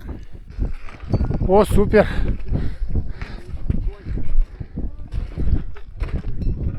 С ямой. Но вот вы думаете, есть Бог на свете? Оказывается, есть. Я пока шел, спускался вот с этого кулуара, все молился, чтобы когда мы поставили палатку, выглянуло солнце. И вот смотрите, Костя ставит палатку, и вот оно солнце. Значит, есть Господь Бог на свете. Еще было бы отлично. Вот он. Так. Костя, как старый синоптик, Да. сказал, не может же целый день идти снег. Как вы нам посоветуете? Выходить в ночь на 3 перехода? Так, а что у нас за окном?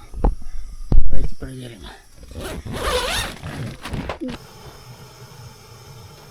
А вы знаете, что у альпинистов на ужин? Так, Костя, у тебя что за блюдо? Рассказывай. Фасоль и мясо в томатном соусе. Это ты уже какую порцию ешь?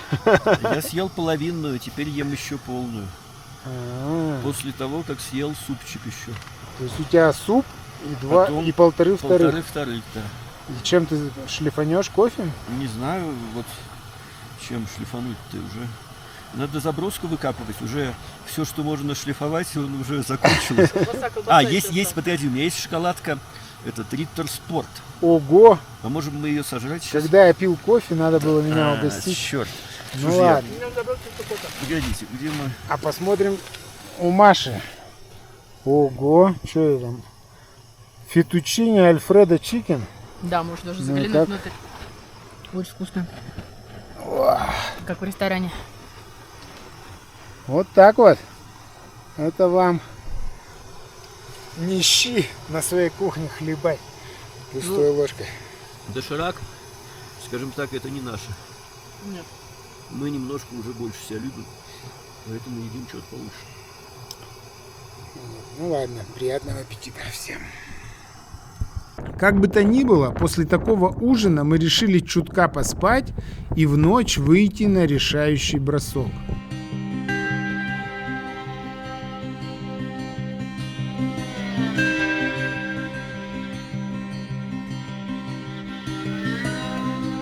Рюкзачок потяжелел? Слушай, ну и кислорода прибавилось. Ну да. Мне кажется, здесь мне легче, чем там. Давай догоняй.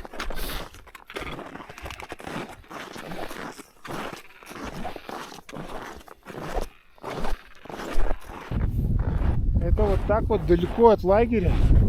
Нам приходится ходить и выбрасывать говно. Не беспокойтесь, мы не нарушаем. Это вполне легально. Вот тут такой знак. Keep Denali clean. И мы делаем... Отлично.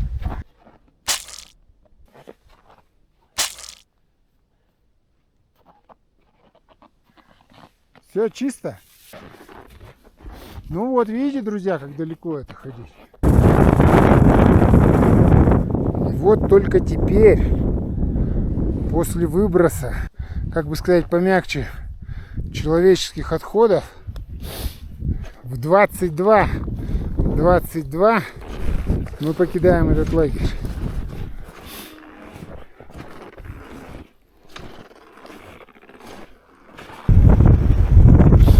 Не зря это называется Винди Корнер.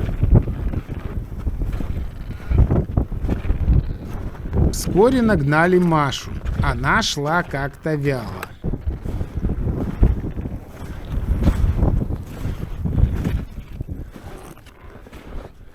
С ног сдувает. Жесть. А как людям идти, когда этот ветер в лицо? Просто Арктика. Такие вот.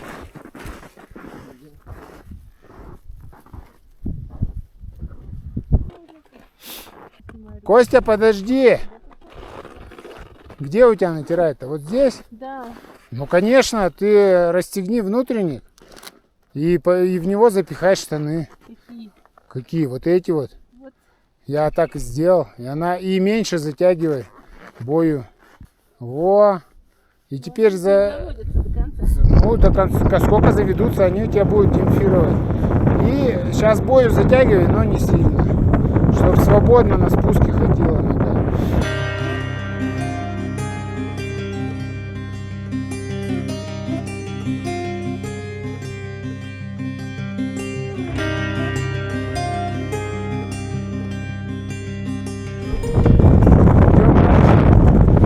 Встречу этой огненной руке.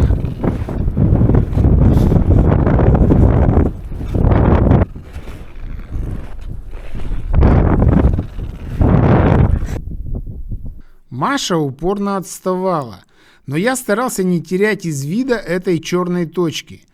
Фактически я стал связующей нитью или даже резинкой между локомотивом, рвавшимся вперед Константином, и якорем, постепенно снижающий темп Машей. Но кое-как потихонечку мы продвигались. Миновали Винди Корнер, затем Сквирл Хилл.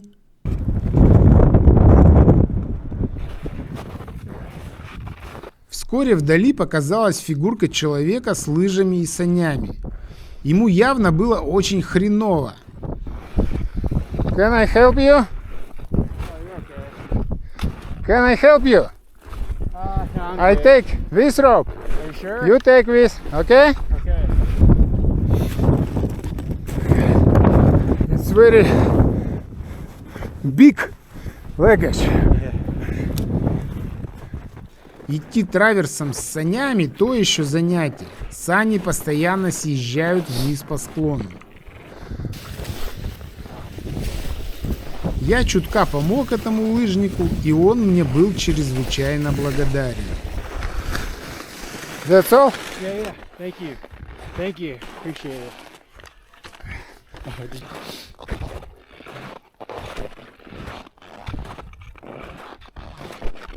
Под мотоциклетным холмом показался лагерь, в котором были закопаны наши баулы и сани.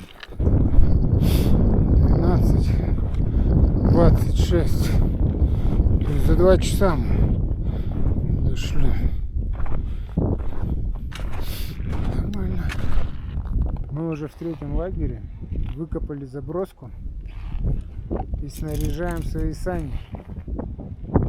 И сейчас пойдем во 2-й. Вот туда. Это только кажется, что вниз идти легче. Иногда бывает наоборот, особенно с санями. 1:22 ночи, и мы выходим. Ну и чё, как ты приноровился? Вообще, вот, кайф. Ну, кайфа-то мало, потому что ты ими не управляешь. Костя забурился в какие-то глубокие снега, поэтому мы решили одеться недоступно. Он вообще сам куда-то убежал, его даже не видно. А вон я вижу вешки. Он вообще с вешек сбился. С вешек сбился. Да, Ну что, ты одеваешь 2-й? да. Догонишь? Ну все. Я пошел потихоньку. Буду тебя в видимости держать. Время ночи. Тут такой ветер. Ближе к утру ветер решил показать, на что он способен. Делись доступно. Вроде я сейчас тропу нашел.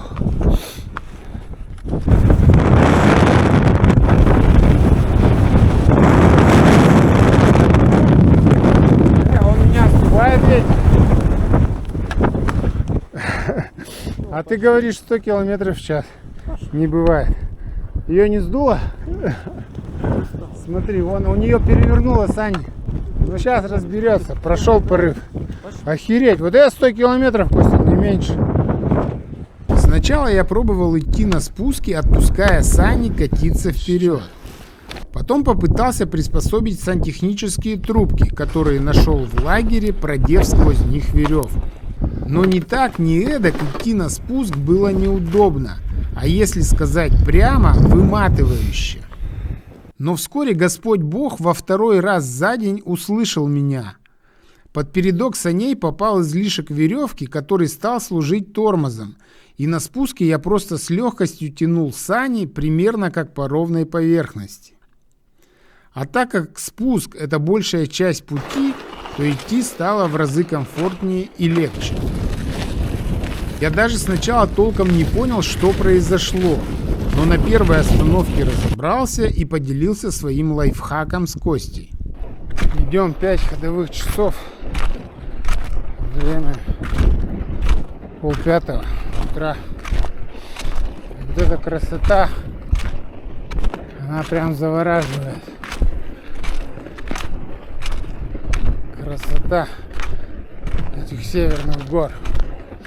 Она какая-то необычная. Полюбуйтесь.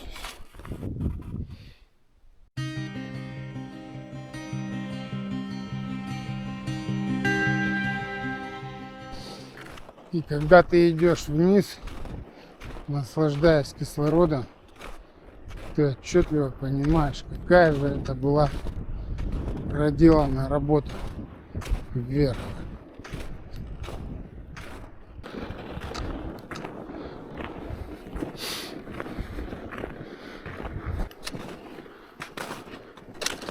Ты что это, куда разогнался?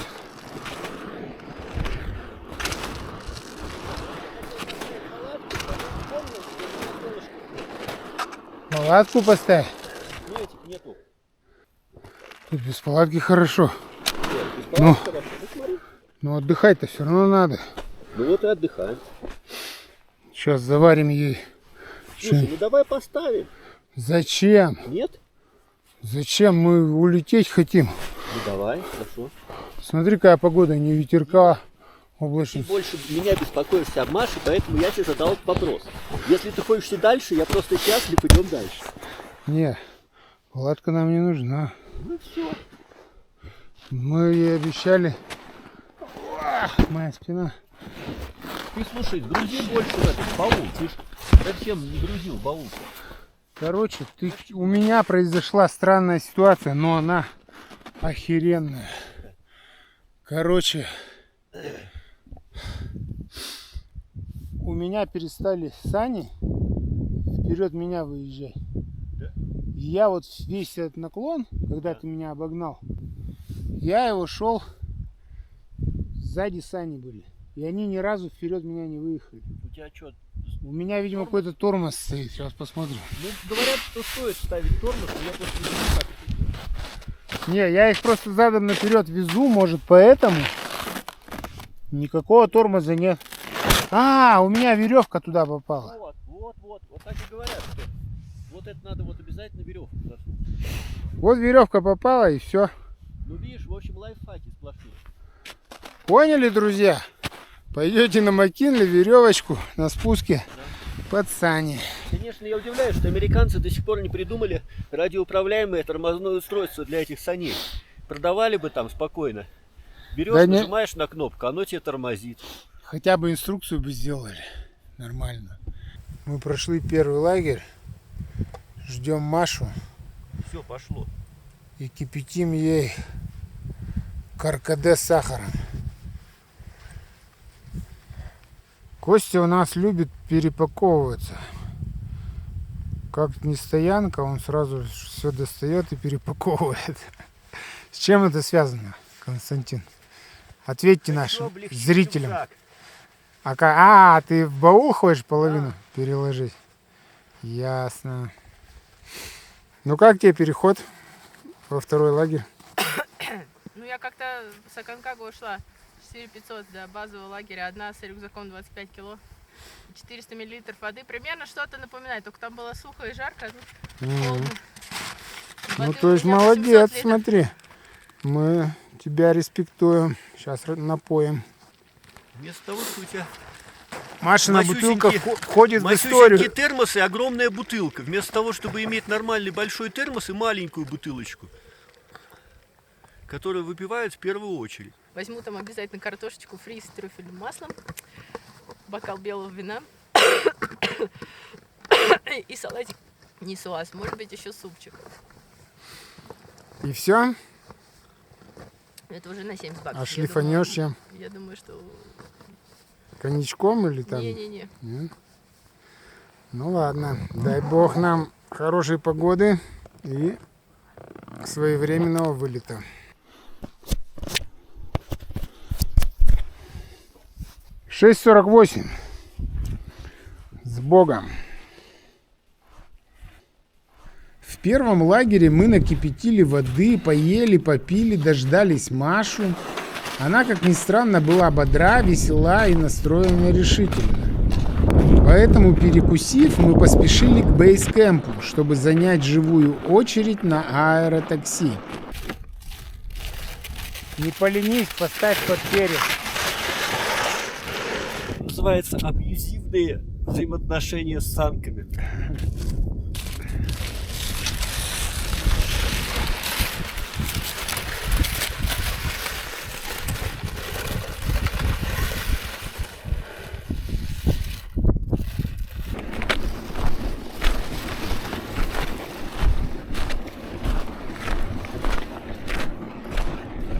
Че, жарко стало? Сейчас спаримся. Немножко не успели до солнца.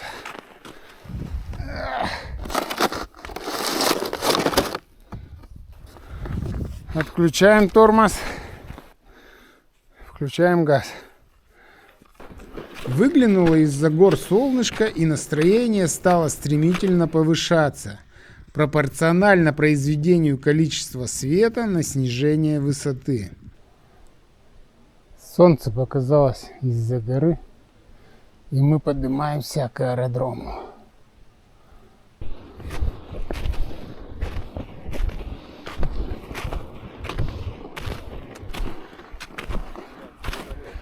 Нифига тут пассажиров. Нифига тут пассажиров, говорю. Вон самолет. Ты записался? Не. А как его зовут? Я не помню. Знаешь, тебе говорила. Гади или Гади? Светило солнце. А что еще ему оставалось делать здесь, летом, за полярным кругом, где-то в самом сердце Аляски?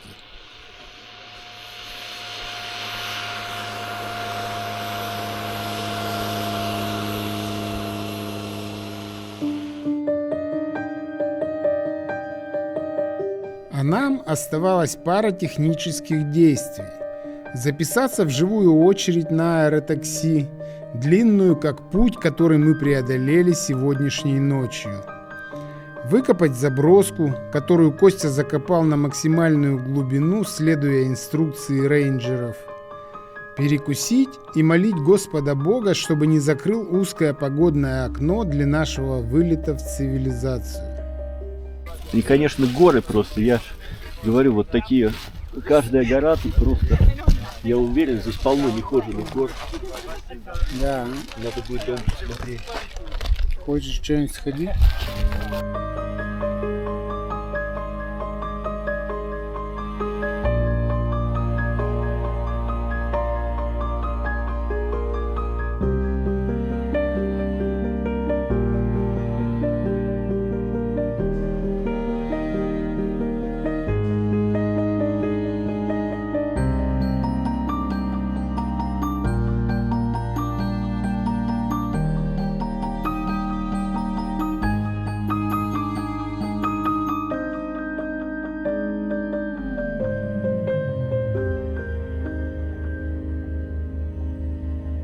Костя уже улетел в Нью-Йорк, а Маша в Бостон, а я в 23:45 сидел в самолете Anchorage Чикаго один на всем 6-м ряду. А светило продолжало светить, и мне показалось, что Аляска плачет, прощаясь со мною. И я отчетливо понял, что все прошло. Неделю назад у меня была эта гора и эта цель, к которой мы шли, к которой стремились. А теперь все кончилось. Скорее всего, я никогда больше не увижу ни этой горы, ни самой Аляски.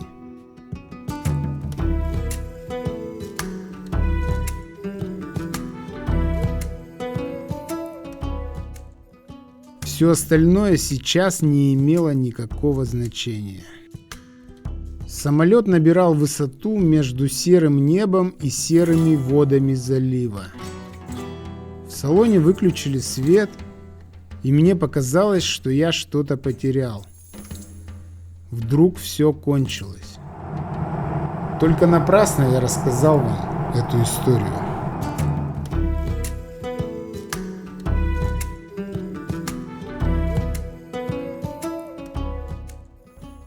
Через 5 часов самолет коснулся посадочной полосы в Чикаго.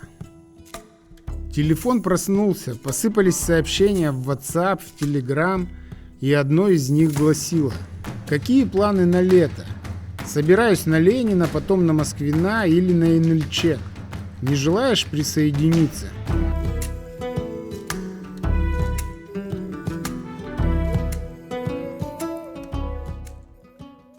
И я подумал, наверное, не зря.